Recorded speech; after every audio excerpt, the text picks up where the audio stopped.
नमस्कार, न्याय टीवी में आपका बहुत बहुत स्वागत है।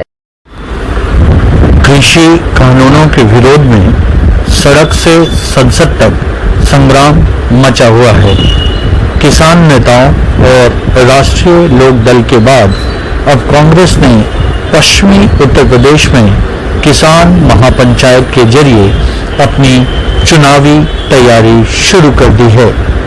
कांग्रेस महासचिव प्रियंका गांधी पार्टी के जय जवान जय किसान कार्यक्रम के तहत सहारनपुर के चिलकाना में हुई किसान महापंचायत में शामिल हुई।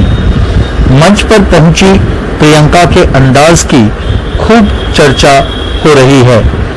प्रियंका काला कुर्ता, गले में भगवा गमछा और माथे पर लाल टीका लगाकर महापंचायत में पहुंची।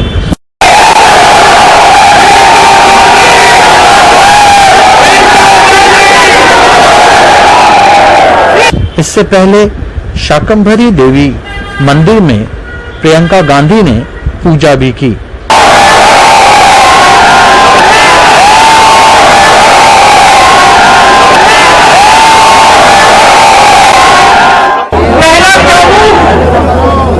आप निकलिए तो सामने कहाँ पे है? भाजपा के नेतृत्व के सभी मित्रों के लिए जमाखोरी के दरवाजे खोलेगा। आपको मालूम होगा कि 1955 में जवाहरलाल नेहरू ने जमाखोरी बंद करवाई, कानून लगाया कि जमाखोरी बंद होनी चाहिए। उस कानून को आज बदला गया है। ये नया कानून बड़ी बड़ी खरबपतियों को मदद करेगा। आपको उसका दाम क्या मिलना है, आपसे कब खरीदा जाएगा, कैसे खरीदा जाएगा, ये वो तय करेंगे। दूसरा कानून एक ऐसा कानून है जो सरकारी मंडियों को अंत में बंद कर डालेगा, क्योंकि उस कानून के तहत जो बड़े बड़े खरबपति हैं वो अपनी प्राइवेट मंडियां खोलेंगे, और जबकि सरकारी मंडी में आपको टैक्स लगेगा तो प्राइवेट मंडी में आपको टैक्स लगेगा। इसका मतलब है कि तमाम किसान सबसे पहले प्राइवेट मंडियों में चले जाएंगे। लेकिन आस्ते आस्ते ये होगा कि जो बड़े बड़े खरबपति हैं वो उन मंडियों में सामान स्टॉक में रखेंगे, उन मंडियों में सामान इकट्ठा करके रखेंगे, और जब मन चाहे तब आपका खरीदेंगे, जिस दाम पे चाहे आपसे खरीदेंगे, और कोई न्यूनतम प्राइस नहीं होगी, एमएसपी नहीं होगी। ऐसा कुछ कानून नहीं होगा जिसके जरिए आपको अपने उपज का सही दाम मिल पाएगा। तीसरा कानून यह है जिसे कहते हैं कॉन्ट्रैक्ट फार्मिंग का कानून। इसका मतलब है कि ठेके पर आपके साथ एक योजना बनाई जाएगी कि आप एक बड़ा अरबपति आ सकता है, करोड़पति आ सकता है, और कह सकता है कि चलिए आप इस गांव में 25 किसान हैं, सब गेहूं उगाइए, आपको हम 20 रुपए का दाम देंगे।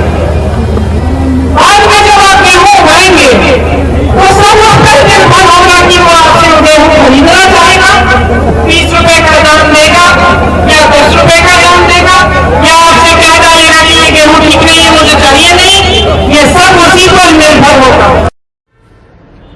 केंद्र के 3 नए कृषि कानूनों को लेकर गतिरोध अब भी बरकरार है। कानूनों को रद्द कराने पर अड़े किसान इस मुद्दे पर सरकार के साथ आर पार की लड़ाई का ऐलान कर चुकी है। इसके लिए दिल्ली की सीमाओं पर किसान का आंदोलन आज 77वें दिन भी जारी है। नए कृषि कानूनों के खिलाफ अपने आंदोलन को तेज करते हुए प्रदर्शनकारी किसान यूनियनों ने 18 फरवरी को 4 घंटे के राष्ट्रव्यापी रेल रोको अभियान की घोषणा की है। सोल्यूशन तो सरकार को निकालना है। हम क्या सोल्यूशन निकाल लेंगे? जब सरकार के समझ में आ जाएगा सोल्यूशन निकल जाएगा। 40 लाख ट्रैक्टरों को इस आंदोलन का जोड़ेंगे हम जहाँ पे भी मीटिंग में जा रहे हैं या कोई भी इस आंदोलन के समर्थन में मीटिंग कर रहा है, उसमें ट्रैक्टरों की संख्या कितनी होगी वो हमने कहा है कि पूरे देश में, जैसे बेंगलोर का ट्रैक्टर है, वो 10,000 ट्रैक्टर वहां इकट्ठे हुए, तो ट्रैक्टर यहाँ थोड़ा आएंगे, तो 10,000 और काउंट हो गए, क्योंकि ट्रैक्टर का मतलब है किसान से, और बसें से आंदोलन नहीं हो सकता। बसों में खर्चा बहुत आता है, गाड़ियों से आंदोलन नहीं होता, बहुत खर्चा आता है। ट्रैक्टर एक किसान का साधन है, कम खर्चे में किसान आंदोलन भी चलता रहे, और जब आदमी ट्रैक्टर पे चलेगा तो उसकी जो फीलिंग होगी ये होगी कि मैं किसान आंदोलन कर रहा हूं। ये मकसद है। जमीन, ट्रैक्टर और किसान इनका आपस में समन्वय रहे। अरे हम जहां जा रहे लोग ट्रैक्टर में आवे, ये रूपरेखा गाड़ी में बसों में मत आवे, अपने ट्रैक्टर में आओ।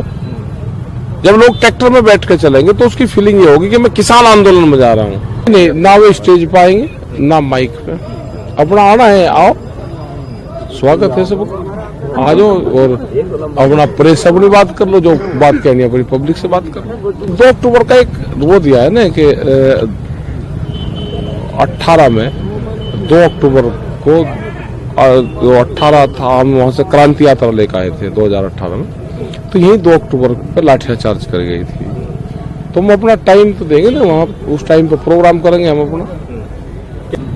जो शांति के पुजारी थे महात्मा गांधी, उन्हीं के दिन पे किसानों के ऊपर लाठियां चलाई गई, ये चलाई गई, तो यही कि अपना वो करेंगे, आगे का प्रोग्राम फिर दिला। अरे गवर्नमेंट में कह रहा कि ये अप्रोच तो है, आपसे बात कर रहे हैं, यहाँ पे हैं, सबको कहते हैं, यहाँ पे भी इंटेलिजेंस के लोग यहाँ पे भी हैं, प्रेस के लोग हैं, इससे बढ़िया माध्यम क्या हो सकता है। सरकार हमारे से बात करे, जो हमारे इशू है, 3 बिल वापसी ले लो, MSP पे कानून बना दो, जो ये मुकदमे है ये वापसी हो जाए, यही तो सवाल। अच्छा, और जो व्यापारी सस्ते में लूट रहा हो आधे रेट में, उसकी कौन गारंटी देगा? भाई हमने सरकार को थोड़ा कहा है, अगर व्यापारियों से हमदर्दी है तो उसका जो बीच का बैलेंस है वो सरकार दे दे, नहीं तो हम भी व्यापारी से ले लेंगे। आप तो कानून बना दो। जब देश में हजारों कानून हैं तो एक ये भी बना दो, क्या दिक्कत है इसमें?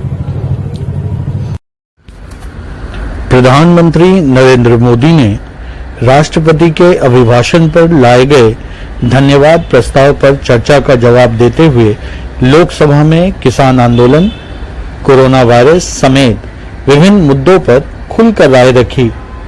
उन्होंने दिल्ली की विभिन्न सीमाओं पर 2 महीने से ज्यादा समय से जारी किसान आंदोलन के बारे में जहां कहा कि वे कानून में बताएं कि गलती कहां है, तो उसे बदलने के लिए हम तैयार हैं।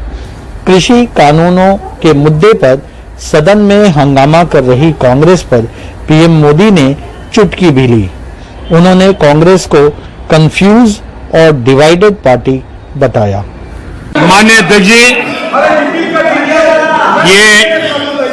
ये हो हल्ला, ये आवाज, ये रुकावटें डालने का प्रयास एक सोची समझी रणनीति के तहत है। और सोची समझी रणनीति ये है कि जो झूठ फैलाया है, जो अफवाहें फैलाई हैं, उसका पर्दाफाश हो जाएगा, सत्य वहां पहुंच जाएगा तो उनका टिकना भारी हो जाएगा। और इसलिए हो हल्ला करते रहो, जैसा बाहर करते हैं वैसा अंदर भी करते रहो, यही खेल चलता रहा है। लेकिन इससे कभी भी आप लोगों का विश्वास नहीं जीत पाओगे, मान के चलो।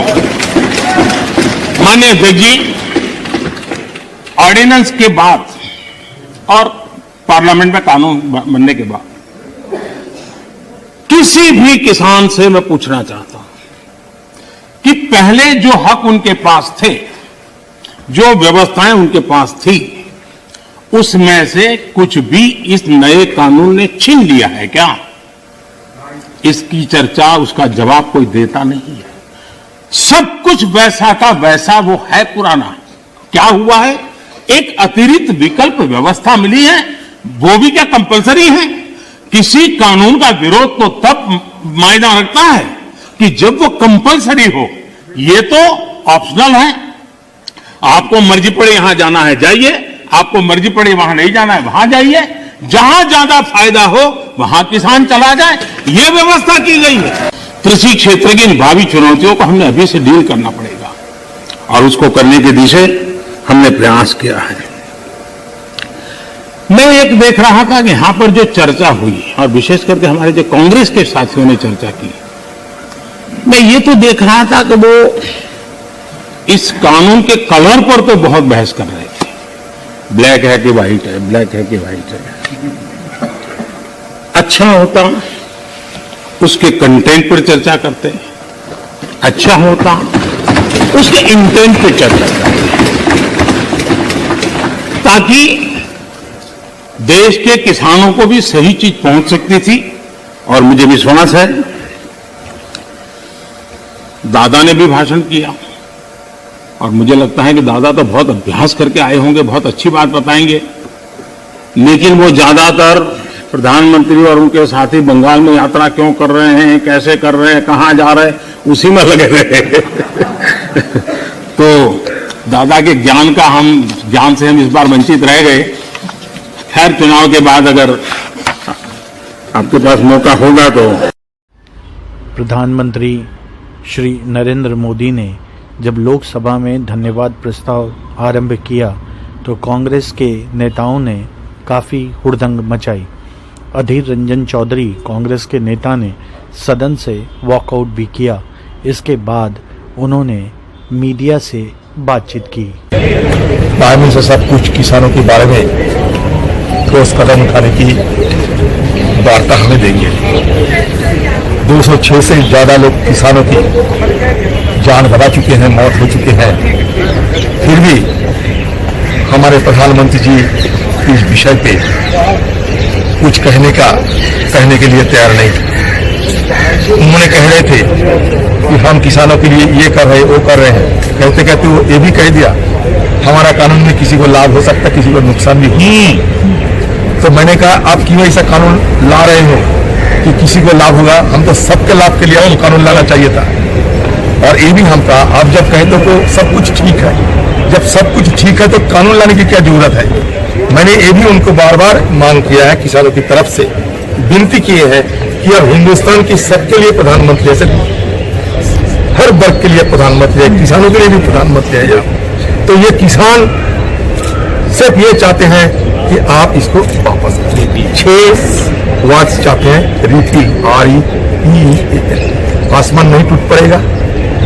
18 महीना आप खुद इसको सस्पेंड करके रखा है, कहा कि मैं 18 महीना इसको अमल नहीं करूंगा।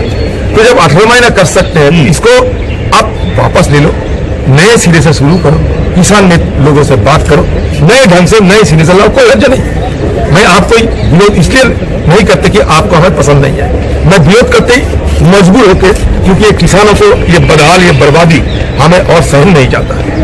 अब कैसा हिंदुस्तान बनाया जहां लोहे की कील पे किसानों को बैठे के रखा।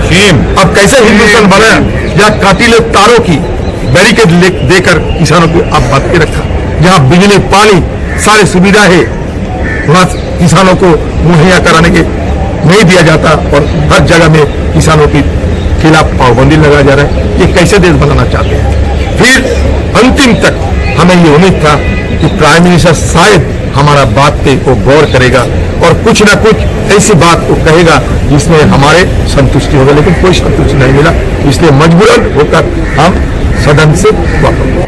तो अभी फिलहाल इतना ही। मुझे रिजवाना को दीजिए इजाजत और आप बने रहिए न्याय टीवी के साथ।